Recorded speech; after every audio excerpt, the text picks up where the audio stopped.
সবজি হোক বা তরকারি, রান্নাঘরে আলু ছাড়া যেন অনেক রান্নাই অসম্পূর্ণ। দাম একটু বাড়লেই তাই বাজার জুড়ে শুরু হয়ে যায় হইচই। কারণ একটাই, সস্তা, সহজলভ্য আর সবকিছুর সঙ্গেই মিলে যায় আলু। কিন্তু আপনি জানেন কি, এই সাধারণ আলুই একসময় রূপ নিতে পারে বিলাসবহুল এক উপাদানে। হ্যাঁ, এমনই এক প্রজাতির আলু আছে যার দাম শুনে মাথা ঘুরে যেতে পারে। প্রতি কেজি আলুর দাম হতে পারে ৫৫ থেকে ৬৫,০০০ টাকা পর্যন্ত। এই আলুর নাম লা বোনোতে। এটি বিশ্বের সবচেয়ে দামি আলু। এই বিরল আলু শুধুমাত্র চাষ হয় ফ্রান্সের আটলান্টিক উপকূলে অবস্থিত ইলে ডি নয়েরমৌতিয়ের দ্বীপে। বছরে মাত্র ১০ দিন বাজারে পাওয়া যায় এই আলু, আর উৎপাদন হয় মাত্র ১০০ টন। এই দ্বীপে প্রতি বছর প্রায় ১০,০০০ টন আলু উৎপাদিত হয়। কিন্তু লা বোনোতে আলু চাষ হয় মাত্র ৫০ বর্গমিটার জমিতে। এখানেই লুকিয়ে আছে এর দামের রহস্য। লা বোনোতে চাষ হয় দ্বীপের বালুকাময় মাটিতে, যেখানে সার হিসেবে ব্যবহার করা হয় সমুদ্রের শৈবাল ও আগাছা। কোনো রাসায়নিক সার বা যন্ত্রপাতি নয়, প্রকৃতি ও মানুষের হাতে গড়ে ওঠে এই আলু।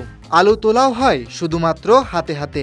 আধুনিক যন্ত্র ব্যবহারে রয়েছে বিশেষ নিষেধাজ্ঞা, কারণ লা বোনোতে এতটাই নরম ও স্পর্শকাতর যে কোনো যান্ত্রিক স্পর্শেই তা নষ্ট হয়ে যেতে পারে। স্বাদেও এই আলু একেবারে আলাদা। অনেকেই বলেন এর স্বাদে রয়েছে সামান্য টক ভাব, হালকা লবণাক্ততা, আর শেষে আসে এক ধরনের চীনাবাদামের মতো মিহি ঘ্রাণ ও স্বাদ। এই আলু খাওয়ার সময় খোসা ছাড়ানো বারণ, কারণ সেই খোসাতেই লুকিয়ে থাকে এর আসল স্বাদ ও ঘ্রাণ। ফরাসি শেফরা এটিকে রান্নার এক ধরনের সম্পদ বলে মনে করেন। এই আলু শুধু ইউরোপের ধনী ভোজন রসিকদের প্লেটেই জায়গা করে নেয়। প্যারিস, লন্ডন কিংবা জুরিখের কিছু নির্দিষ্ট রেস্তোরাঁতেই এটি পাওয়া যায়। দাম সেখানে আকাশ ছোঁয়া, ৫০০ থেকে ৬০০ ইউরো প্রতি কেজি। লা বোনোতে আলুর চাষ শুরু হয়েছিল অনেক আগে, তবে দ্বিতীয় বিশ্বযুদ্ধের পর এটি প্রায় হারিয়ে যায়। ১৯৯৫ থেকে ৮৬ সালে স্থানীয় কৃষকদের উদ্যোগে এটি আবারও ফিরে আসে, ঐতিহ্য রক্ষা ও পর্যটন শিল্পকে চাঙ্গা করার অংশ হিসেবে। এখন লা বোনোতে শুধু একটি সবজি নয়, বরং নয়েরমৌতিয়ের দ্বীপের পরিচয়, ফ্রান্সের গর্ব।